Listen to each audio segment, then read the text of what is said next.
जयपुर से ये जानकारी है, बड़ी जानकारी आपको दे रहे हैं जयपुर से। आपको बता दें, भ्रष्टाचारियों के खिलाफ एसीबी की रफ्तार पर ब्रेक लगा है।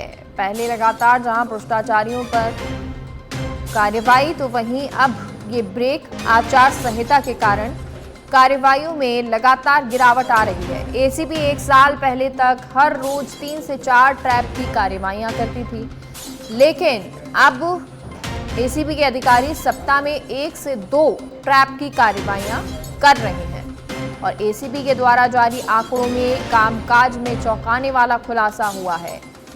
ये चौंकाने वाला खुलासा, भ्रष्टाचार पर अंकुश लगा या फिर एसीबी को नहीं मिल रही भ्रष्टाचार की शिकायतें। अब सवाल ये है, क्योंकि पिछले 5 सालों में मार्च महीने में 100 से ज्यादा कार्रवाई होती थी, लेकिन अब अगर इस महीने की बात करें, यानी जो इस साल मार्च का महीना था, तो इस साल मार्च महीने तक केवल 41 ट्रैप की कार्रवाई हुई है।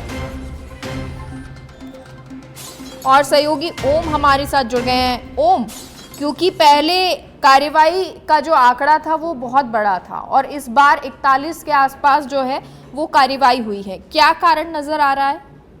जी देखिए, पहले जो एसीबी के अधिकारी थे उस समय थे बीएल सोनी थे, दिनेश हेमन थे। बीएल सोनी के रिटायरमेंट के बाद में दिनेश हेमन का ट्रांसफर हो गया क्राइम ब्रांच में।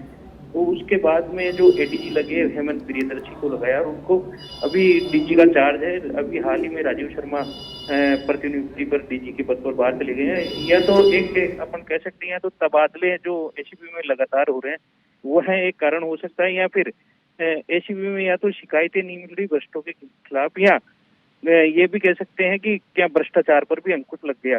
लेकिन ये दोनों ही बातें एक चौंकाने वाली बातें हैं कि ये संभव नहीं है कि भ्रष्टाचार पर भी राजस्थान में अंकुश लग सकता है, क्योंकि लगातार शिकायतें तो मिलती थी एसीबी को कि आज जेडीए की, नगर निगम की, पुलिस की, इसको लेकर जो एसीबी के अधिकारी थे 2020 में 19 ट्रेप की कार्रवाइयां की थी उनको, और इसके बाद में लगातार जो जनवरी से मार्च तक का आंकड़ा होता था उसमें 100 से ज्यादा ट्रेप की कार्रवाइयां एसीबी के अधिकारी लगातार कर रहे थे।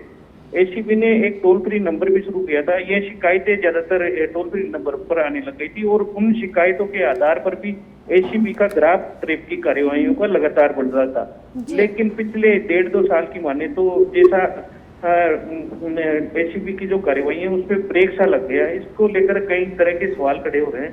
तो एसीबी के अधिकारियों ने हाल ही में एक मीटिंग भी ली थी ट्रेप की कार्रवाइयों को बढ़ाने को लेकर, जिसमें तत्कालीन डीजी राजीव शर्मा भी मौजूद थे, लेकिन फिर अधिकारियों के तबादले हो गए। तो पहले जो एसीबी की ट्रेप की कार्रवाइयों का प्रतिदिन औसत था वो 3 से 4 ट्रेप की कार्रवाइयां प्रदेश भर में होती थी, और अब ये ट्रेप की कार्रवाइयां सप्ताह में 101 से 2 हो रही है। तो एसीबी की कार्यशैली भी कहीं ना कहीं कटघरे में खड़ी करती है अफसरों की। क्या एसीबी के अधिकारी जानबूझकर ट्रेप की कार्रवाइयां नहीं कर रहे हैं, या किसी के दबाव में इन अफसरों को बचाया जा रहा है जिनकी शिकायतें मिल रही है?